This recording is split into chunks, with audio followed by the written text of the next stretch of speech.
Hola compañeros, ingeniero, bienvenidos a nuestra presentación del curso de Concretos 2 de la Facultad de Ingeniería Civil de la Universidad Mariano Gálvez de Guatemala, Campus Quetzaltenango. Nuestro tema principal es acerca de límites de refuerzo, presentados por el grupo conformado por su persona Norberto Verdú, Rudy López, Jorge Pacheco y José Miguel. Nuestro tema es basado específicamente en las normas ACI del capítulo 8 de la sección 8.6 y 8.11.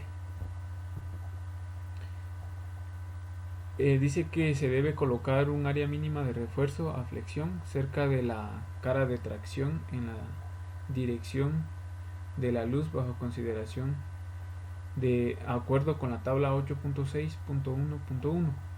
En este caso nos dice que tenemos esfuerzos producidos por la flexión que se genera en este caso en una losa. Como podemos ver acá, tenemos una barra que está sometida a flexión, lo cual nos genera esfuerzos de compresión y de tracción acá en el centro de la barra. En la parte superior tenemos esfuerzos de compresión y en la parte inferior tenemos esfuerzos de tracción. Vamos a contrarrestar estos esfuerzos colocando acero. Entonces esta norma nos dice que nos recomienda el área mínima que debemos colocar para contrarrestar esos esfuerzos. Acá en la tabla nos muestra el tipo de refuerzo que podemos colocar, el esfuerzo de fluencia del acero y así también el área mínima que podemos colocar. Según el tipo de refuerzo podemos tener refuerzos corrugados, también barras corrugadas o refuerzos de alambres electrosoldados. Esta sección también nos dice que el refuerzo mínimo a flexión es el mismo tanto para retracción como para el esfuerzo por temperatura. La figura anterior ilustra la disposición del refuerzo mínimo requerido cerca de la cara superior de una losa en dos direcciones sometida a carga uniformemente distribuida para mejorar el control de la fisuración y para interceptar las fisuras de cortante por punzonamiento con refuerzo a tracción. El profesional debe considerar especificar un refuerzo continuo. Acá podemos ver que tenemos una losa en dos direcciones que es cargada directamente sobre una columna. Entonces vamos a tener esfuerzos de tracción y de punzonamiento provocada por toda la carga o el peso de la losa que va atribuida directamente sobre el área únicamente de la columna. Entonces la norma nos recomienda colocar refuerzo longitudinal y transversal en esta sección para contrarrestar esos esfuerzos y así poder evitar lo que son las grietas o las fisuras. Refuerzo mínimo a flexión en losas preesforzadas. En losas preesforzadas podemos tener losas en una dirección o losas en dos direcciones, así como también reforzadas tanto en una y en dos direcciones. O también podemos tener lo que son las losas emparrilladas o losas en una dirección con varios apoyos o en voladizo. El preesfuerzo de compresión promedio mínimo efectivo es de 0.9 megapascales. Este fue utilizado para prevenir fallas a cortante por punzonamiento en losas poco reforzadas. Esto es una precaución frente a fallas abruptas a flexión después de la fisuración. Por esta razón, una deflexión considerable advierte que el elemento se está aproximando a su límite de resistencia. Si la resistencia a la flexión se alcanza poco después de la fisuración, esta deflexión de advertencia podría no ocurrir, o sea, una falla dúctil. En losas preesforzadas se debe colocar un área mínima de refuerzo longitudinal corrugado adherido en la zona de tracción precomprimida en la dirección de la luz bajo consideración de acuerdo con la tabla 8.6.2.3. Más adelante los compañeros van a explicar esta tabla. Y momentos en la columna. Se requiere colocar algún refuerzo adherido en losas preesforzadas para limitar el ancho y separación de las fisuras en 1. Cargas de servicio cuando los esfuerzos de tracción excede el módulo de ruptura. 2. Losas con tendones no adheridos para garantizar un comportamiento a flexión en resistencia nominal y no un comportamiento como arco atirantado.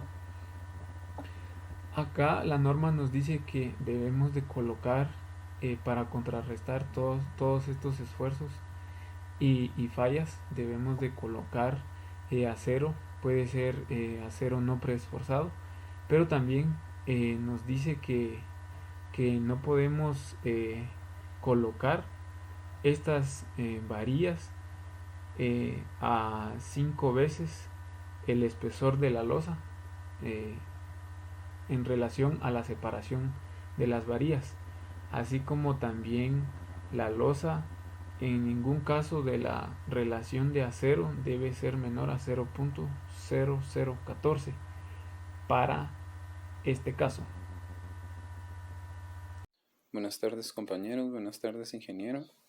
Mi nombre es José Miguel Hernández y les voy a hablar un poco acerca del área mínima de refuerzo longitudinal corrugado adherido en losas en 2 direcciones con tendones adheridos y no adheridos.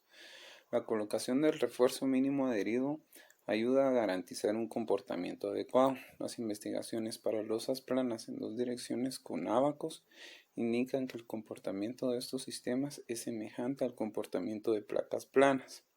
Existe un comportamiento satisfactorio en zonas de momentos positivos sin refuerzo adherido donde se cumple la ecuación A, que si pueden observar acá, dice que Ft, que es la fuerza, no debe ser mayor al 0.17 de la raíz de F'C. Eso es cuando no requiere el acero mínimo. Esa es la ecuación A, ¿verdad? De la que se refiere en esta sección.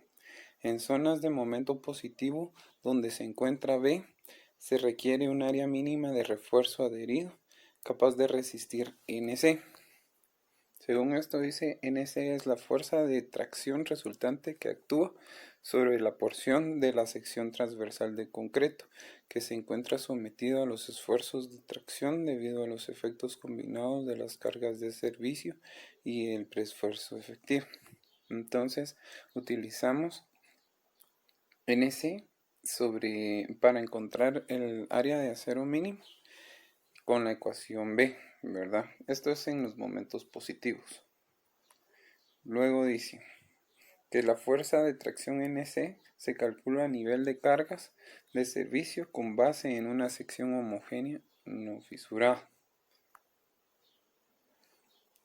El refuerzo a colocar en las regiones de momento negativo diseñado en base con una cuantía de 0.075% calculada sobre la sección transversal de la franja losa-viga proporciona suficiente ductilidad y reduce la separación y ancho de fisuras. La misma área de refuerzo se requiere en losas tanto en tendones adheridos como no adheridos. El área mínima de refuerzo requerida por la ecuación C. Entonces utilizamos la ecuación C para el momento negativo en la columna, que está dada por esta ecuación. Tiene que ser menor a 0.5 de la raíz cuadrada de F'C. Y se calcula con 0.00075 del área de cero.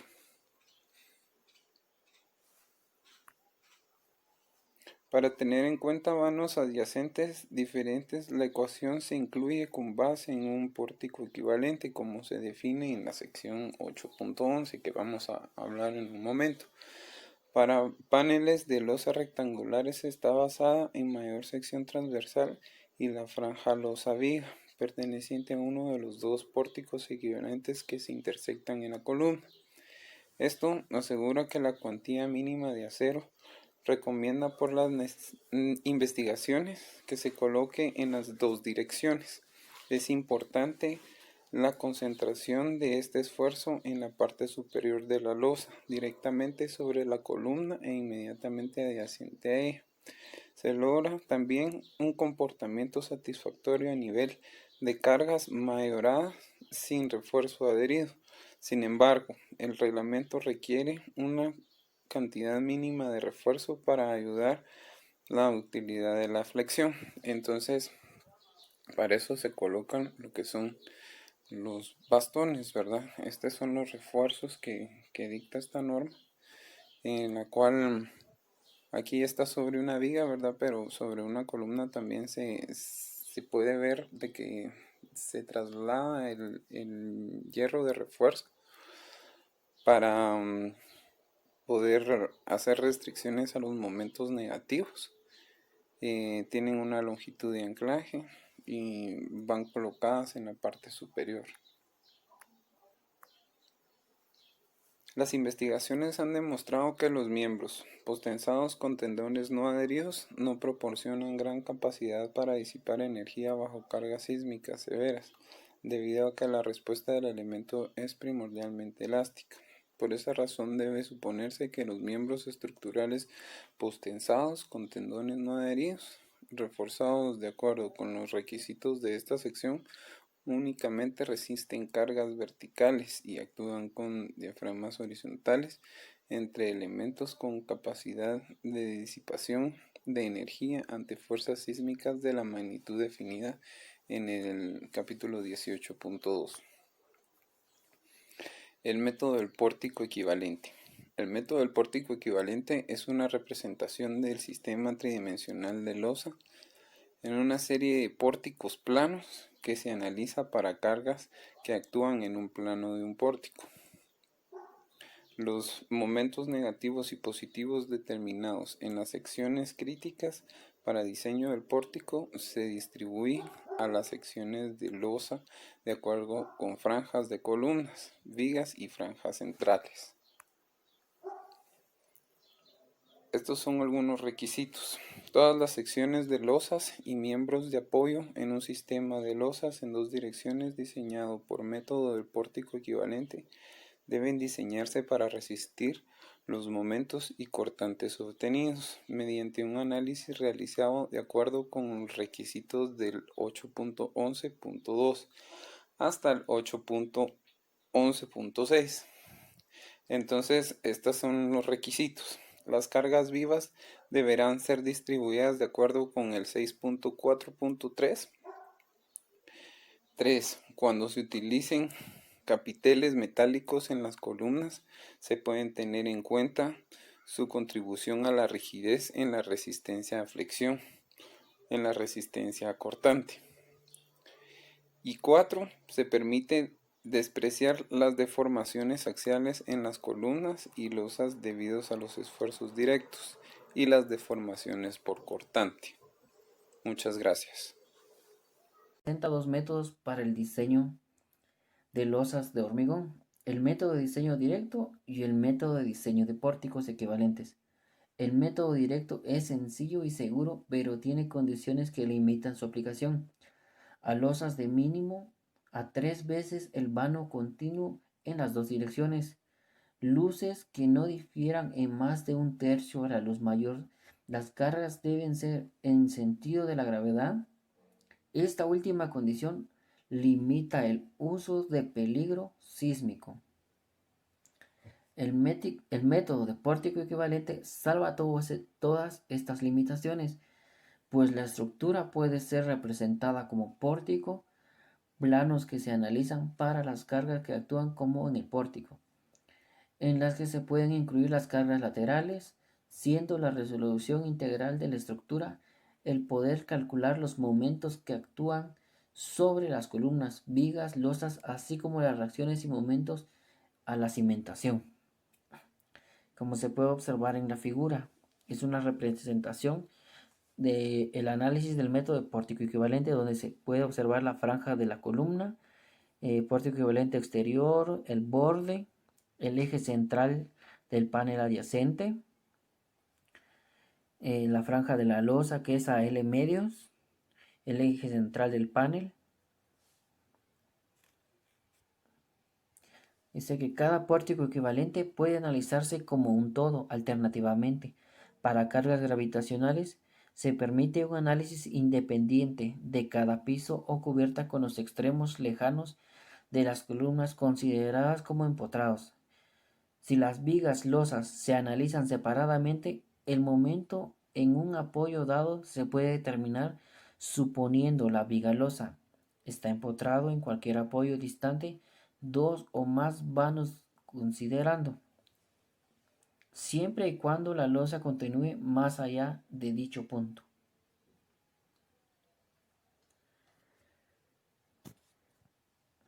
En la sección 8.3, 8.11.3 nos habla de vigas losas.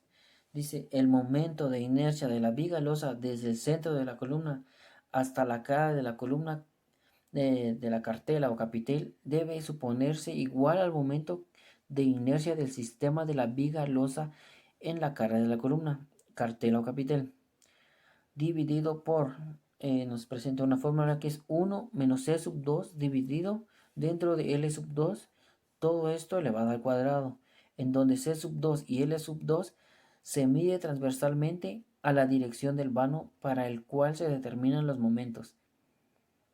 Debe tenerse en cuenta la variación del momento de inercia a lo largo de los ejes o del sistema de la viga losa. El momento de inercia de la viga losa en cualquier sección transversal fuera del nudo o capitel de la columna puede determinarse usando el área bruta del concreto. Y en este caso podríamos decir que es el espaciamiento libre entre las utilizadas como losas nerburadas que no exceda a 750 milímetros de separación entre ellas. En el ACI también hablamos de la sección 8.11.4 que nos habla sobre columnas. Y sabemos que la columna son elementos verticales que absorben la carga completa de los edificios, que lo que hacen o el trabajo que representan es trasladar a la cimentación las cargas a las cuales están sometidas, principalmente a esfuerzos de compresión axial y a momentos flexionantes. Dice, la rigidez de la columna está basada en el hormigón de estas medidas. Deben desde la mitad del espesor de la losa superior hasta la mitad del espesor de la losa inferior. El momento de inercia de la columna se calcula con base en su sección transversal, tomando en cuenta el incremento de la rigidez proporcionando por el capitel. Cuando lo hay, la flexibilidad de la columna se modifica para tomar en cuenta la flexibilidad torsional de la conexión losa-columna, lo cual reduce su eficiencia para la transmisión de momentos. La columna equivalente consiste en columna real sobre y bajo la viga de la losa, más elementos torsionales adheridos a cada lado de la columna que se extienden hasta el eje central del panel adyacente, como podemos observar en la figura. Tenemos una columna superior, una columna inferior que están cargando sobre la viga.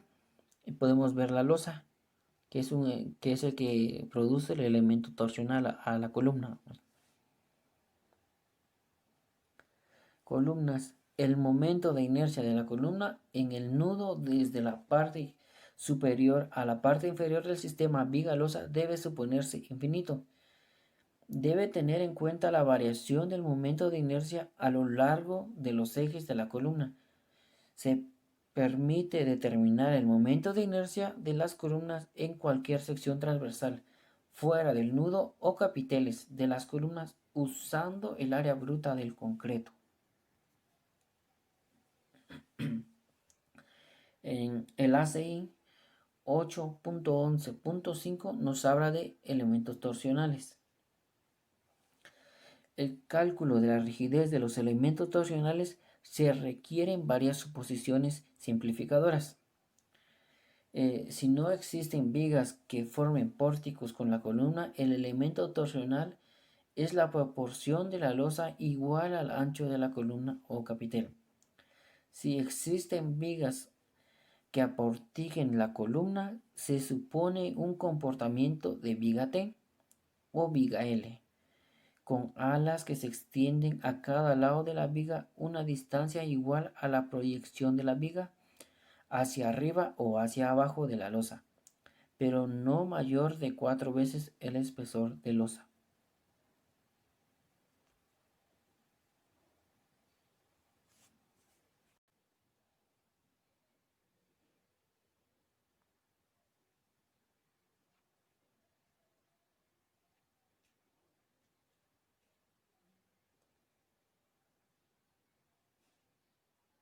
En ingeniería, la torsión es la solicitación que se presenta cuando se aplica un momento sobre el eje longitudinal de un elemento constructivo o prisma mecánico, como también puede ser en los ejes o en general elementos donde una dimensión predomina sobre las otras dos, aunque es posible encontrarla en situaciones diversas. La torsión se caracteriza geométricamente porque cualquier curva paralela al eje de la pieza deja de estar contenida en el plano formado inicialmente por dos curvas. En lugar de eso, una curva paralela al eje se retuerce o gira alrededor de él. En general, un estudio de la torsión es complicado porque bajo este tipo de solicitación la sección transversal de una pieza en general se puede caracterizar por dos fenómenos. Primero, si ésta se representa por un campo vectorial, sus líneas de flujo circulan alrededor de la sección. 2. Cuando la tensión anterior no está distribuida adecuadamente, cosa que sucede siempre a menos que la sección tenga simetría circular, aparecen alabeos seccionales que hacen que las secciones transversales sean deformadas y no sean planas. El alabeo de la sección complica el cálculo de las tensiones y deformaciones y hace que el momento torsor pueda descomponerse en una parte asociada a torsión alabeada y una parte asociada a la llamada torsión de Saint-Venant, en función de la forma de la sección, y forma un alabeo que puede usarse diversas aproximaciones más simples en los casos generales. Compañeros, ingeniero instructor, buen día.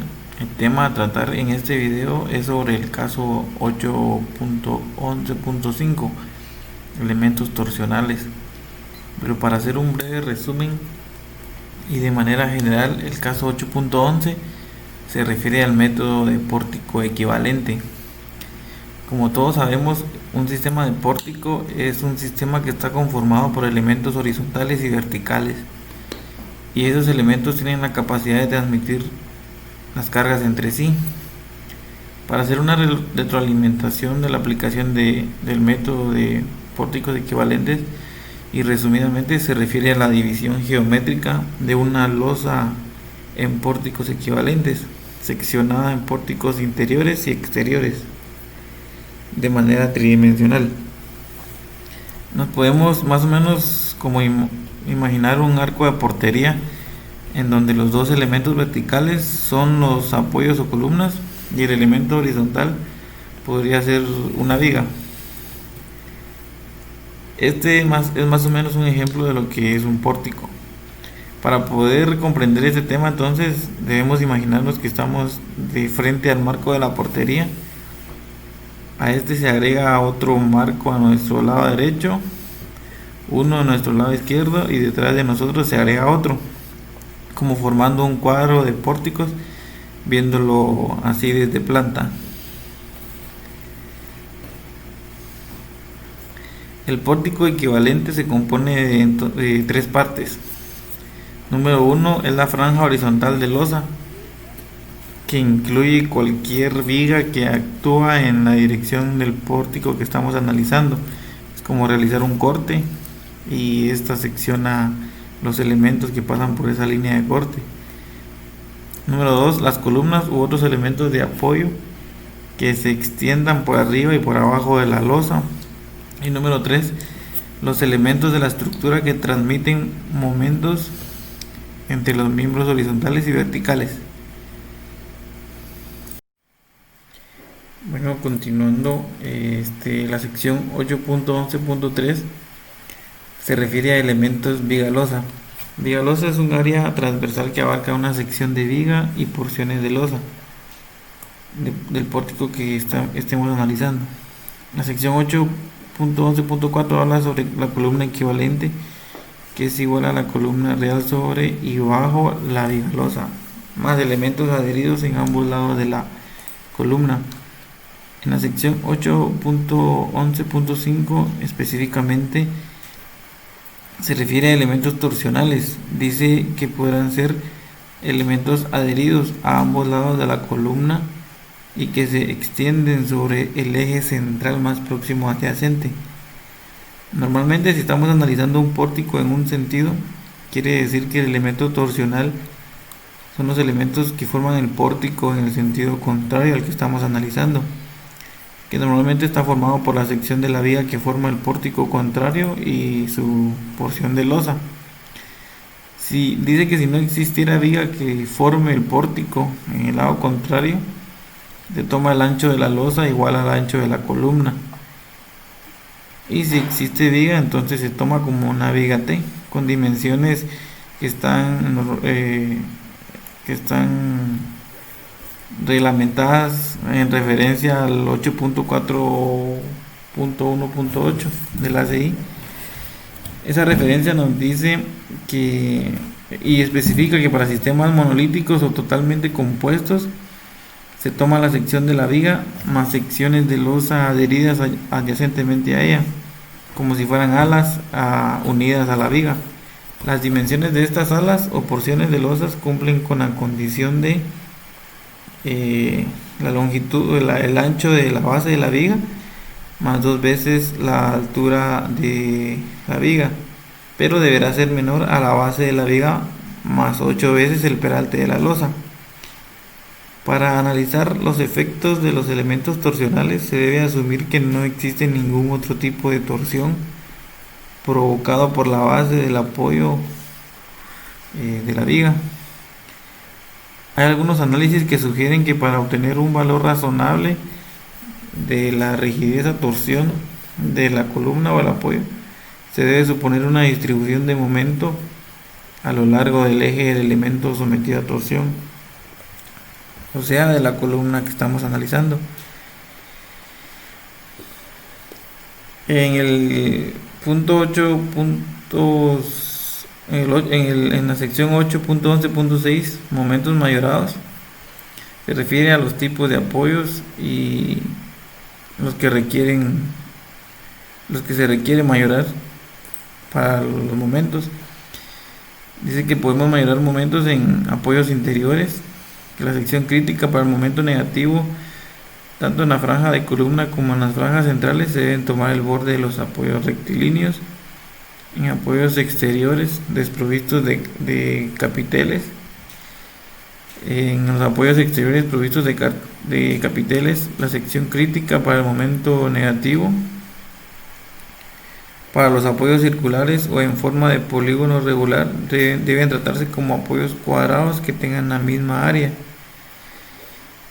Y también hay recomendaciones en situaciones en las que no se debe mayorar momentos, como por ejemplo para las columnas cortas no se recomienda realizar este procedimiento.